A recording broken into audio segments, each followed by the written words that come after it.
சிறகடி காசை அடுத்த வர எபிசோடில் பார்த்தீங்கன்னா இந்த மனோஜ் வந்து ராஜா கிட்டேயும் ராணிக்கிட்டேயும் நல்ல வசமாக மாட்டிகிட்டு இருந்தார். ஆனால் முத்து பார்த்தீங்க அப்படின்னா அதுலேருந்து மனோஜை வந்து காப்பாற்றிருக்காரு. பார்த்தீங்கன்னா மனோஜ் வந்து தப்பாக நடந்துக்கணும் அப்படின்னு சொல்லிட்டு நடிக்கிறதுக்காக ராணி கிட்டே போயிருப்பார்.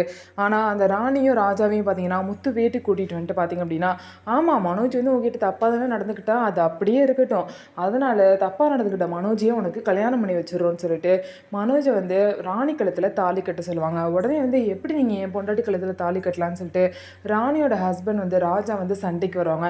இப்போ தான் அவன் பொண்டாட்டின்னு தெரியுதா, அவளை வச்சு தப்பு தப்பாக பேசி பணத்தை பொருள்லாம் வாங்கிட்டு இருந்தியா, அப்பா உனக்கு தெரியலையா அப்படின்னு சொல்லிட்டு முத்து வந்து பார்த்தீங்க அப்படின்னா அந்த ராஜாவை 2 அடி போட்டு அவன் வாயாலே பார்த்தீங்கன்னா உண்மையை வந்து வெளிவர வச்சுட்டாங்க. அதுக்கப்புறம் அவங்க 2 பேருமே மனோஜ் மேலே தப்பு இல்லை, எங்கள் மேலே தான் தப்பு, எங்கள் மேலே பழி போட்டனால நாங்கள் இந்த மாதிரிலாம் வந்து பொய் சொல்லி நடிக்க வேண்டியதாயிருச்சுன்னு சொல்லிட்டு உண்மையை சொன்னதுக்கப்புறம் முத்து ஒரு பேப்பரில் எழுதி மனோஜ் மேலே எந்த தப்பும் இல்லை, நாங்கள் தான் மனோஜ் மேலே பழி போட்டோன்னு சொல்லிட்டு ஒரு பேப்பரில் எழுதி ராஜா கிட்டேயும் ராணி கிட்டேயும் சைன் வாங்குறாங்க. இதுக்கப்புறம் ராஜா ஃபோனில் இந்த வீடியோவையும் பார்த்தீங்க அப்படின்னா டெலிட் பண்ண சொல்லிடுறாங்க. டெலிட் பண்ணி அவங்க 2 பேரையும் வந்து வார்ன் பண்ணி அனுப்பிச்சிடுறாங்க.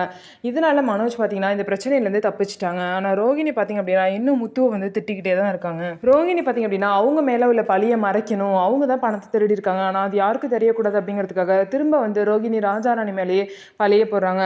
அவங்கள விசாரிக்காமல் அப்படியே எதுக்கு மனோஜ் அனுப்புறேன், இந்த முத்து பேச்சு கேட்டு நீ ஏன் அவங்கள அனுப்புறேன்னு சொல்லிட்டு திரும்ப வந்து மனோஜே திட்டுறாங்க. ரோகிணி தான் அந்த பணத்தை திருடுனாங்கன்னு சொல்லிட்டு எப்போ எல்லாத்துக்கும் உண்மை தெரிய வரப்போகுது அப்படின்னு சொல்லிட்டு நம்ம வெயிட் பண்ணி பார்க்கலாம். நம்ம வீடியோ உங்களுக்கு பிடிச்சிருந்தா நம்ம வீடியோவை லைக் பண்ணிக்கோங்க, மறக்காமல் நம்மளோட சேனலை சப்ஸ்கிரைப் பண்ணிவிட்டு பாருங்கள்.